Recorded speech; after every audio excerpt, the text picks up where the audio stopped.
Hi, I'm Dr. Jennifer Chandler, and I want to welcome you to the Insight Leadership Through Mentoring course. This video identifies and defines the leadership competencies that we're focusing on for this course. And at the end of this video, you will use what you've learned from it to select one leadership competency that you believe you already excel at and one that you'd like to improve. The one that you choose to improve on is the one that you'll be completing exercises for in the rest of this course.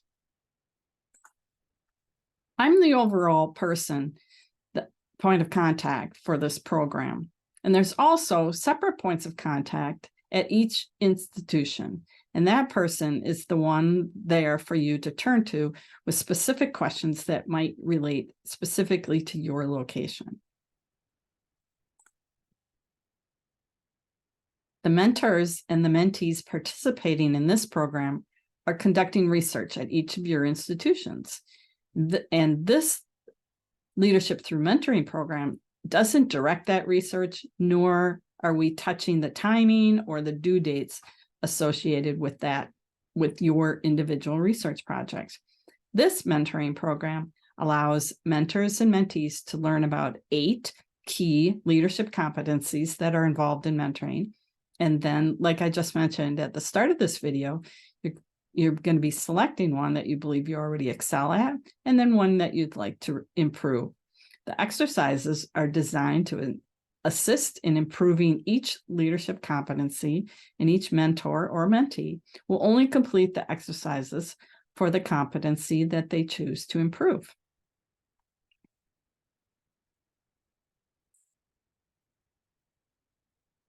Here we can see the specific 8 leadership competencies that we're focused on in this course.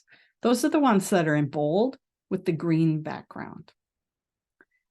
This chart shows you how those leadership competencies fit in with the rest of the leadership competencies that were identified through this research. You can see the citation at the bottom of the screen.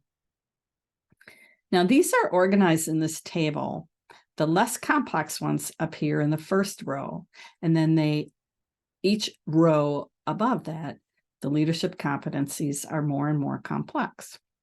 So the leadership competencies that relate to mentoring fall in the middle of this table.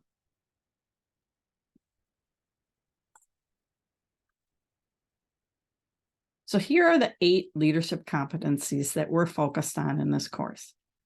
Understand oneself and one's values, demonstrate initiative and function independently, provide and receive feedback, develop groups and empower others, value others' contributions, invest in the well-being of others, demonstrate empathy, and understand others' circumstances and perspectives, increase diversity, and analyze information.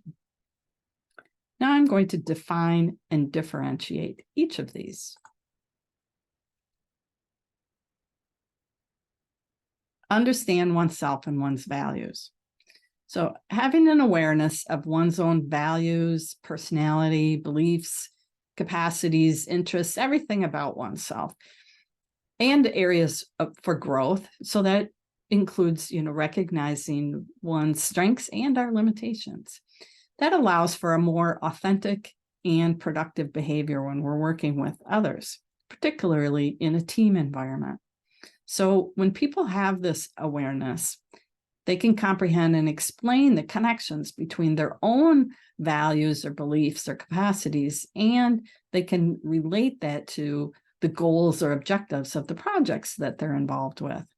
And then those connections that they make and those explanations that they provide for the rest of the project team can generate or contribute to the energy and the excitement that the entire team is generating for the overall project. But when people don't have this awareness, they could unintentionally, they're not being malicious or anything, but they could unintentionally engage in behaviors that move the projects that they're involved in a direction that might be where they would like it to go, but it could be contrary to the goals and objectives of the project itself. And they may not even be aware of that.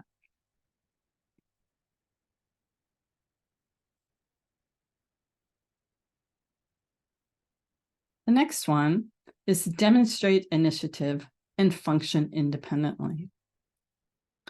So acting voluntarily and unprompted by others in some situations, well, like especially if you have the expertise or the opportunity to get in there and take care of things without having to ask others for help, that's a really crucial thing on projects sometimes. And being able to go find the answers yourself instead of just sitting and waiting for somebody to provide you with the answers, having that kind of initiative like that really helps the timelines for projects, because often whoever was estimating the time it would take to complete certain tasks on projects they're doing that kind of estimation for those tasks, assuming that the individuals on the project team are going to be able to do that. And so when individuals demonstrate this, they're able to demonstrate initiative and function independently, they're reliable. Everyone knows that they'll be able to get their tasks assigned to them. They'll get those done. They'll meet their deadlines, and they can successfully deal with any hurdles that come along the way. But when people don't demonstrate this, it can not only delay projects, but it can lead to other problems or challenges on projects when working in a team type of environment.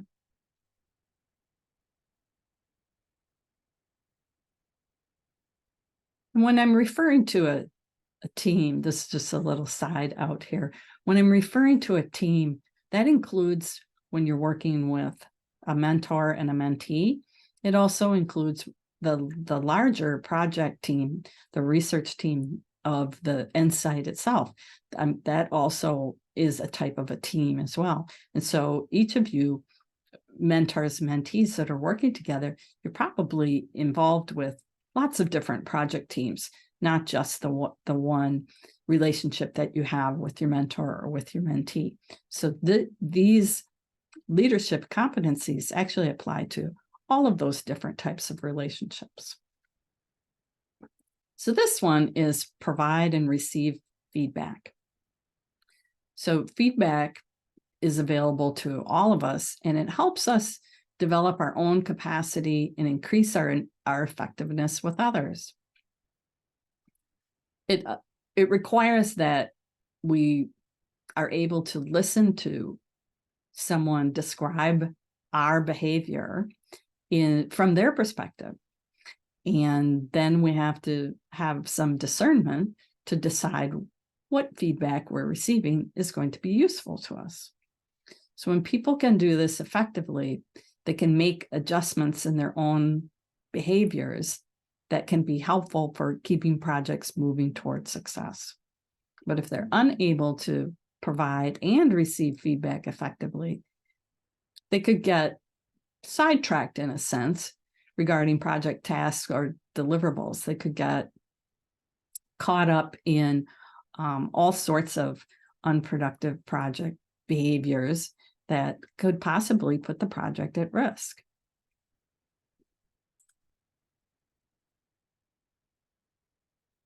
The next one is develop groups and empower others.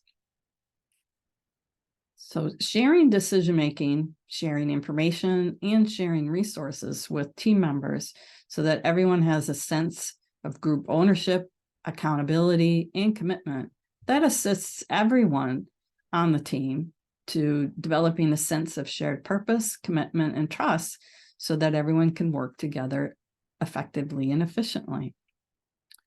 So when people have the competency to develop group and empower others, they really are helping everyone involved with the project be as effective and to contribute their best. So this capacity to do these activities of develop, group, and empower others is a really powerful leadership competency.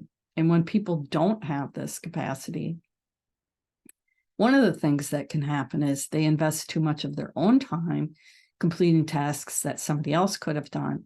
And the other person that could have done those tasks could have been a really important learning opportunity for them that they didn't have the opportunity to do that because the other person didn't know how to develop groups and empower others. So not only can it cause delays on the project, but it can also really hamper the learning opportunities for the other individuals involved with the project.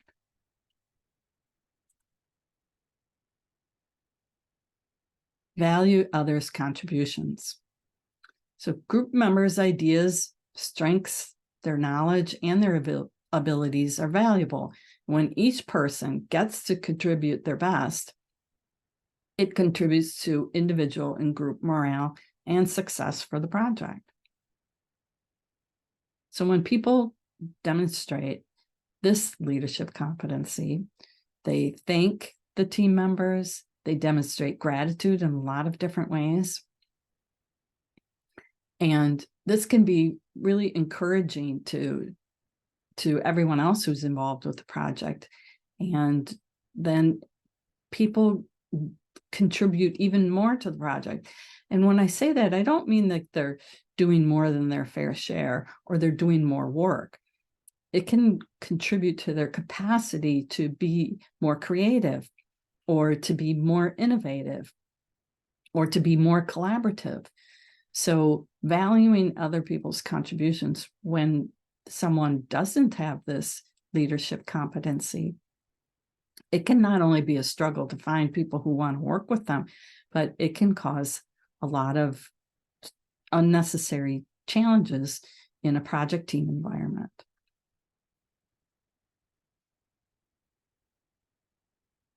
All right, this one's a big one.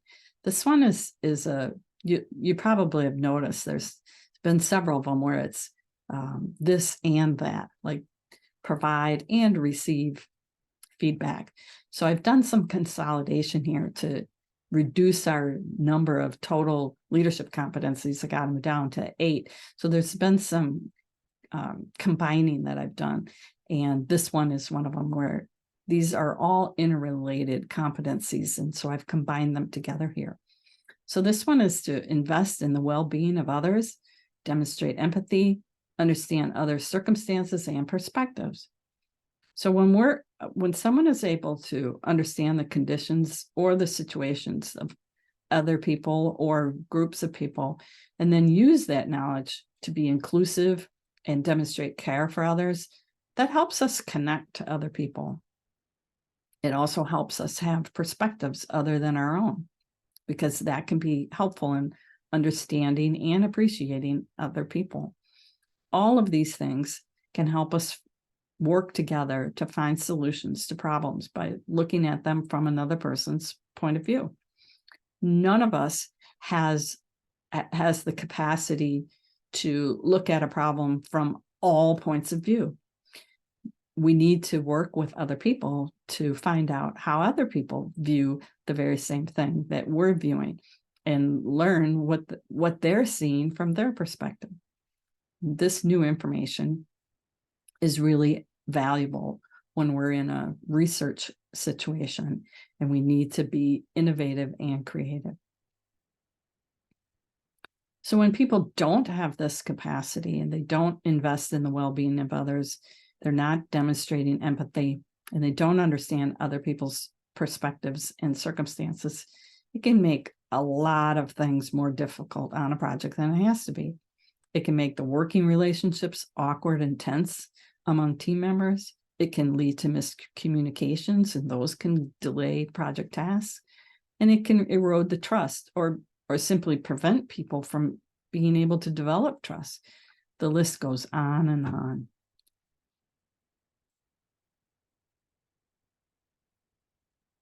Next leadership competency is to increase diversity. Group diversity is correlated with the innovativeness of ideas and solutions that groups can generate. It's important to understand all the many facets of diversity that can exist in human groups. It's also important to understand the historic and systemic forces that have reduced diversity in the engineering professions and how to take action to change that. When people invest in this leadership competency, it helps the project team generate more ideas and be more creative. And that's helpful for dealing with project challenges and for producing useful project outcomes. And when people don't invest in this, it can really stagnate the creativity.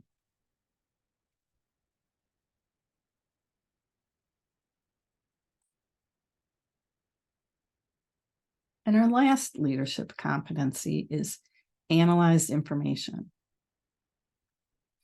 Dividing information into smaller components for critical examination to help identify causes, relationships, and correlations.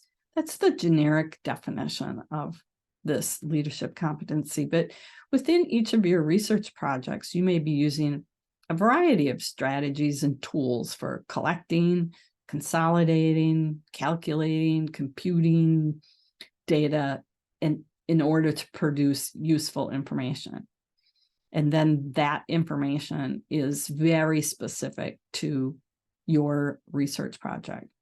So there's also information about the team dynamics as well that exists. And when people analyze all the information they have available and use that in their decision-making on projects, it helps project teams make better decisions.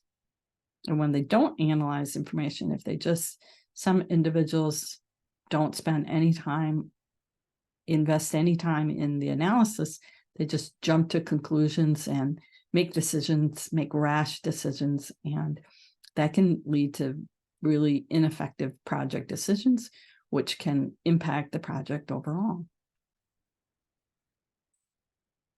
So there's all of the definitions of our 8 leadership competencies related to mentoring that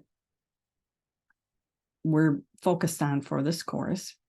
And now each participant needs to choose which one you believe that you already excel at and one that you would like to improve. So feel free to scroll back through this video and play certain parts of it over again to make your choice.